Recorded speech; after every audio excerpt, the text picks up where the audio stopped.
और जम्मू कश्मीर में second phase का इलेक्शन जारी है। जम्मू कश्मीर में दोपहर 1 बजे तक लगभग 37% वोटिंग, स्पेसिफिक अगर बात की जाए 36.96% वोटिंग अब तक हुई है। बडगाम में दोपहर 1 बजे तक 39% वोटिंग, गांदरबल में दोपहर 1 बजे तक आंकड़ा भी यही है, 39% वोटिंग हुई है। और पुंछ में बेहतर आंकड़ा दिख रहा है वोटिंग का, 49% से ज्यादा, लगभग 50% वोटिंग यहां दर्ज की गई है। राजौरी में दोपहर 1 बजे तक 46% वोटिंग, रियासी में दोपहर 1 बजे तक 51% मतदान, श्रीनगर में दोपहर 1 बजे तक करीब 18% वोटिंग दर्ज की गई है। और कई बड़े दिग्गज जिनकी किस्मत दांव पर है, अल्ताफ बुखारी से लेकर रविंदर रैना की तस्वीरें आप देख रहे हैं। सुबह 7:30 बजे ही उन्होंने अपना वोट कास्ट किया। लोगों से भी पहले मतदान फिर जलपान की बात उन्होंने कही। और साथ ही उमर अब्दुल्ला की साख भी दांव पर है। 2 सीटों से वो चुनाव लड़ रहे हैं, दोनों सीटें आज चुनावी समर में, और उनके लिए लड़ाई इस वजह से भी और ज्यादा अहम क्योंकि एक तरफ अब्दुल्ला फैमिली की पॉलिटिकल लेगेसी जो है दांव पर है, और साथ ही उमर अब्दुल्ला का लोकसभा चुनाव में इंजीनियर राशिद से 2 लाख वोटों से हारना भी बहुत बड़ा सेटबैक था घाटी में नेशनल कॉन्फ्रेंस के लिए। 2 बजे तक के आंकड़े आपके सामने हैं और एक बड़ी लड़ाई तमाम राजनीतिक दलों के लिए 2014 के बाद 2024 में विधानसभा चुनाव, तकरीबन 10 साल बाद कई सारे मुद्दे, जिनमें सबसे बड़ा इशू पूर्ण राज्य का दर्जा वापस हासिल करना। हमारे साथ खास मेहमान जुड़ गए, उनका तारुफ करा दें आपसे। आलोक वत्स जी, नेता भारतीय जनता पार्टी के, डॉक्टर टीना कर्मवीर जी, प्रवक्ता कांग्रेस पार्टी से, अदनान मलिक जी, राजनीतिक विश्लेषक, वकार एस भट्टी, नेता अपनी पार्टी के। आप सभी का बहुत स्वागत है। भट्टी साहब, पहले सवाल आपसे ही, रीजनल प्लेयर्स का क्या रोल होने वाला है इस फेज के इलेक्शन में और खास करके घाटी में? देखिए, मैं खुद चुनाव कंटेस्ट पहले फेज में कर चुका हूं, south Kashmir Kokernag ST seat से। लेकिन जहां तक मैं फेस कर पाया हूं, जम्मू कश्मीर इस टाइम चुनाव दिल्ली के खिलाफ कर रहा है। ये जो वोटिंग आप देख रहे हैं, ये गुस्से में और विरोध में हो रही है। उस गुस्सा, उस विरोध जो 2019 5 अगस्त में 370-35 बे खत्म किया था, पूरे जम्मू कश्मीर को जेल बनाकर, गैर आईनी, गैर संविधान, लोगों के मुंह बंद करके, घरों को ताला लगाकर आपने 370-35 बे जब खत्म किया गया था, तो उसके बाद आज चुनाव जब होने लगा असेंबली, तो लोग बड़ी तादाद पर निकले बाहर और गुस्सा, अपना विरोध निकालने के लिए कि हम वोट के जरिए, क्योंकि जबान यहाँ आप खोल नहीं सकते, क्योंकि आप जबान खोलेंगे तो आपको यूएपीए पीएसए में, तिहाड़ में, बनारस की जेलों में बंद कर दिया जाएगा। तो लोगों ने एक आसान रास्ता ढूंढा कि हम वोट की ताकत से मोदी को और मोदी की सरकार को हम ये दिखाएंगे। भट्टी साहब, ये बताइए, अगर 370 था, वहां की परिस्थितियां अच्छी थी, तो 3% या निर्विरोध चुनाव क्यों हो जाया करते थे घाटी में? पहला सवाल मेरा।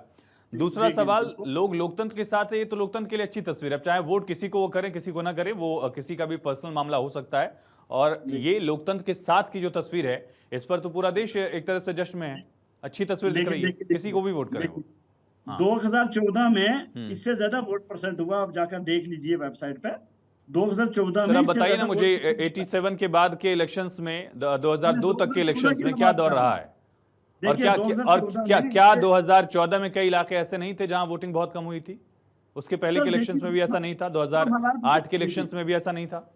देखिए जनाब, देखिए 2014 के जो हालात है, उससे जो पहले हालात थे, 87 से जो हालात हैं, वो सारे हालात दिल्ली ने बनाए हुए थे यहाँ। वो दिल्ली आज भी अगर वह हालात वैसे बना देगी ना, तो आज भी वोटिंग नहीं होगी। आज भी अगर आप पैलेट्स चलाओगे, आज भी अगर आप लड़कों को गोली मारोगे, आज भी आप घरों में छापा डालोगे, आज भी अगर लड़कों को पीएसए यूएपी में जैसे बंद हो रहे हैं, अगर कंटिन्यू इसी तरीके के हालात रखोगे, कल फिर लोग वोटिंग से बाहर हो जाएंगे। तो ये होता रहता है, क्योंकि आप जितना अत्याचार जुल्म करोगे, लोग क्यों वोट करेंगे? वोट तो इसलिए किया जाता है ना कि हमारी सुरक्षा करने के लिए हमारे नुमाइंदे। सर, ये भी एक लोकतंत्र की खूबसूरती है कि जो यूएपीए का आरोपी है, वो भी यहाँ चुनाव लड़के जीत भी जा रहा है। ये इतनी लिबर्टी मुझे नहीं लगता किसी दूसरी डेमोक्रेसी में होगी। बहरहाल, डॉक्टर टीना कर्मवीर जी, मैं लौटूंगा, मैं भट्टी साहब मैं लौटूंगा। डॉक्टर टीना, कांग्रेस पार्टी को कितनी उम्मीद, और खास करके नेशनल कॉन्फ्रेंस से अलायंस जो है, वो कितना घाटी में फायदेमंद होने वाला है कांग्रेस पार्टी के लिए? क्योंकि बीजेपी से प्रेजेंट कर रही है कि जिस लाल चौक पर पत्थर चलते थे, वहां बीजेपी के नेता भी प्रचार करने पहुंचे हैं और वहां राहुल गांधी भी पहुंचे थे। डॉक्टर टीना। शुक्रिया। देखिए, सबसे पहले तो मैं लोकतंत्र के इस पर्व पर जम्मू कश्मीर वासियों को ढेर सारी शुभकामनाएं देना चाहती हूँ, क्योंकि इस चुनाव का न सिर्फ जम्मू कश्मीर बल्कि पूरा भारत इंतजार कर रहा था। और मुझे लगता है, जितना मैं समझती हूँ, कि जो वोट हो रहा है सेकंड फेज का, वो वोट जो है जनता इसलिए दे रही है, गुस्से में, रोष में इसलिए दे रही है, क्योंकि देखिए, रोजगार के नाम पर उनके साथ विश्वासघात किया गया, जम्मू कश्मीर वासियों के साथ। और इंडिया अलायंस की सरकार बनने के बाद जम्मू कश्मीर को, जो कि आपने कभी इतिहास में हमने नहीं देखा कि किसी यूटी को, उसको आपने स्टेट को किसी यूटी बना दिया गया हो। हम वो स्टेटहुड जो है, वो जनता, जम्मू कश्मीर की जनता को, जम्मू कश्मीर के आवाम को फिर से लौटाने का काम करेंगे। और हमारी सरकार के लिए हम पूरी तरीके से इसलिए भी आश्वस्त हैं, क्योंकि देखिए, मैं बार बार कह रही हूँ कि राज्य स्तर पर कैसे आप फैसला लेंगे कि स्टेटहुड वापस हो जाएगा? ये तो केंद्र का फैसला होगा, और केंद्र में अगला इलेक्शन 2029 में ड्यू है, अगर कार्यकाल नहीं, ये गलतफहमी है। मैं आपके चैनल के पर बड़ी जिम्मेदारी से ये बता दूं कि ये बैसाखी की सरकार गिरने जा रही है। हरियाणा के चुनाव के बाद, और जिस तरीके से ये 4 राज्यों में चुनाव नहीं करा पाए, बताइए, वन नेशन वन इलेक्शन की बात करने वाले, सीना चौड़ा करने वाले, ये तो एक साथ चुनाव नहीं करा पाए। इस चुनाव के रिजल्ट के बाद मैं आपको बता दूं कि बैसाखी की सरकार गिरने जा रही है। सरकार थोड़ी कराती है, चुनाव सरकार थोड़ी कराती है। केंद्र में कांग्रेस पार्टी अलायंस, चुनाव सरकार कराती है क्या डॉक्टर टीना? आप ये बताइए ना, चुनाव सरकार कराती है, आयोग कराता है? चुनाव आयोग किसकी जेब में है? ये आप और हमसे किसी से छुपा नहीं है। नहीं, मुझे नहीं पता, अगर आपकी जेब में, या अगर ऐसा रहा है तो 2014 में किसकी जेब में था? ये चलिए, लंबी बहस हो जाएगी। कश्मीर पर वापस आते हैं। कश्मीर वाला जो मुद्दा जो मैंने सवाल पूछा था, लाल चौक पर बीजेपी दावा कर रही है कि देखिए, हमने एक ऐसी फिजा लाई जरूर है। चुनाव आयोग उनके मुताबिक काम कर रहा है। हमने तो, आपने देखा होगा, कर्नाटक चुनाव के समय ही कितनी कंप्लेंट भेजी। आप मुझे बताइए कि हम तो चुनाव आयोग को बार बार चिट्ठी लिख रहे थे। चलिए ठीक है डॉक्टर टीना, मुझे लगता है लंबी बहस हो जाएगी कि कौन किसकी जेब में। ठीक है, ये लंबी बहस हो जाएगी। कश्मीर वाला जो मेरा सवाल था, कश्मीर पर हम बात कर लेते हैं। प्लीज। कश्मीर की आवाम जो है, वो इसलिए इंडिया अलायंस की तरफ देख रही है क्योंकि उनको भरोसा है, राहुल गांधी जी जो गारंटी देते हैं, जो वादे करते हैं, उन वादों को निभाते हैं। इसलिए उनको भरोसा है, युवाओं को भरोसा है, महिलाओं को भरोसा है। और इसी में बहुत छोटा सा एक सवाल, फिर मैं नेक्स्ट गेस्ट के पास जाऊंगा। अगर ये भरोसा था तो कांग्रेस पार्टी ज्यादा सीटों पर क्यों नहीं लड़ रही है? नेशनल कॉन्फ्रेंस की बैसाखी की जरूरत, आपकी भाषा में अगर कहूं तो, जरूरत क्यों पड़ी वहां? देखिए, गठबंधन, मुझे लगता है कि गठबंधन के साथ चुनाव लड़ना बैसाखी की सरकार नहीं कहा जाती है। जो हम तो खुलकर कह रहे हैं कि हमारे इंडिया अलायंस, हम तो खुलकर कह रहे हैं कि हमारे इंडिया अलायंस के साथ ही एनसी है, हम उनके साथ मजबूती के साथ खड़े हैं। आलोक वत्स जी, ठीक है, मैं लौटता हूं, मैं लौटता हूं। आलोक वत्स जी, एक बड़ा आरोप है, सुन रहे हैं आप, रीजनल प्लेयर्स को भी सुन रहे हैं, नेशनल प्लेयर्स को भी सुन रहे हैं। उनका आरोप है कि जो वोटिंग हो रही है, ये बीजेपी के खिलाफ है, स्टेटहुड छीनने के खिलाफ है, 370 हटने के खिलाफ है। देखिए, अभी बहन टीना करमवीर कह रही थी, राहुल जी जो गारंटी देते हैं उसको पर खरा उतरते हैं।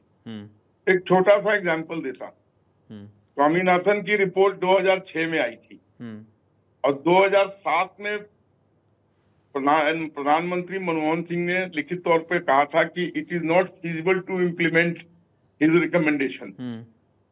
और आज ये एमएसपी देने की बात कर रहे हैं। अरे, जब थी इनके हाथ में तो दिया नहीं, और जब नहीं है तब देने की बात कर रहे हैं। तो कितना फर्क है इनके जुबान में, ये इससे प्रदर्शित होता है। और जिस तरीके की बात कर रहे हैं नेशनल कॉन्फ्रेंस, आप दे रहे हैं स्वामीनाथन की कमीशन की सिफारिशों के हिसाब से C2+50 हम दे रहे हैं,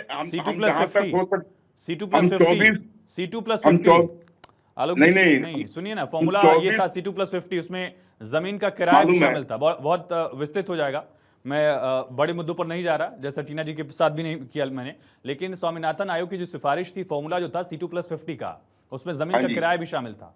मुझे बताइए कि कौन सी राज्य सरकार दे रही है, कहां दिया जा रहा है?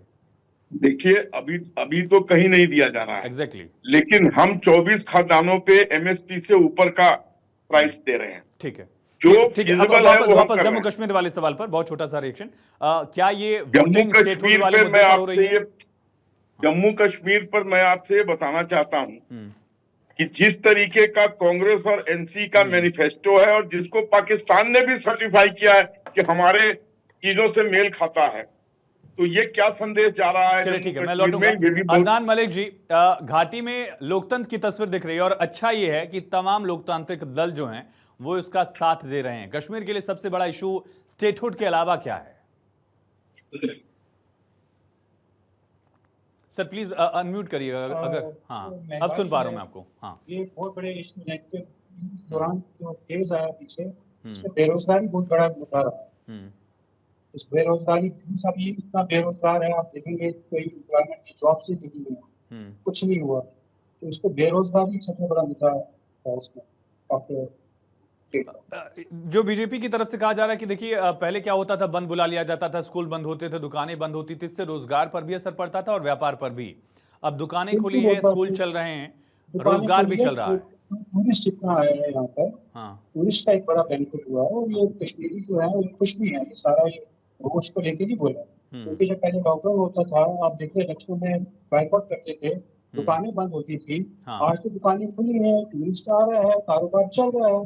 कश्मीरी ने तो इस दौरान इस वक्त में पैसा भी तो अच्छा कमाया है, बिल्कुल। वो खुशी की भी तो वोट दे रहे हैं, जो अमन आया है। ठीक है, इसी पहलू पर मैं इसी आप ही के पॉइंट से कंटिन्यू करूंगा अदनान जी, लेकिन फिलहाल एक छोटे से ब्रेक के लिए रुक रहे हैं। लगातार हमारे साथ हमारे खास मेहमान बने हुए हैं।